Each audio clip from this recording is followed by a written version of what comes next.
आपण पाहत आहात लोकप्रवाह न्यूज 24 तास प्रत्येक घडामोडीवर लोकप्रवाहाची नजर।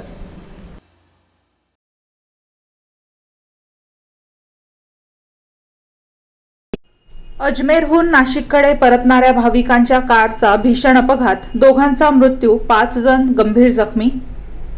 राजस्थानमधील अजमेर शरीफ येथे दर्शन घेऊन नाशिककडे परतणाऱ्या भाविकांच्या कारला धुळे जिल्ह्यातील शिरपूर फाटा येथे भीषण अपघात झाल्याची दुर्दैवी घटना घडली आहे।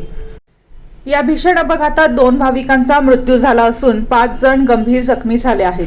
अपघातातील सर्वजण एकमेकांचे जवळचे नातेवाईक असल्याने या घटनेने संबंधित कुटुंबावर दुःखाचा डोंगर कोसळला आहे। मिळालेल्या माहितीनुसार नाशिक येथील भाविक इनोवा कार क्रमांक MH05 CV 1001 मधून अजमेरहून नाशिककडे परतत होते। धुळे जिल्ह्यातील शिरपूर फाटा परिसरात पुढे जाणाऱ्या कंटेनरला कारने पाठीमागून जोरदार धडक दिली। धडक इतकी भीषण होती की कारचा पुढील भाग पूर्णपणे चक्काचूर झाला। या अपघातात मोहिनुद्दीन रफिक सय्यद वय 30 यांचा जागीच मृत्यू झाला, तर नवाज सादिक शेख वय 28 यांचा रुग्णालयात उपचारादरम्यान मृत्यू झाला।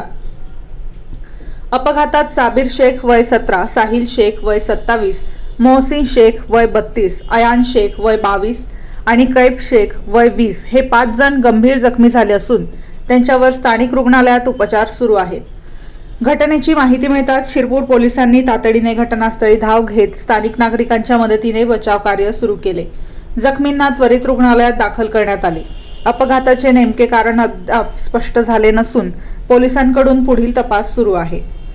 या दुर्दैवी अपघातामुळे नाशिकमधील संबंधित कुटुंबावर शोककळा पसरली असून 2 नातेवाईक सदस्यांचा मृत्यू आणि 5 नातेवाईक गंभीर जखमी झाल्याने परिसरात हळहळ व्यक्त केली जात आहे।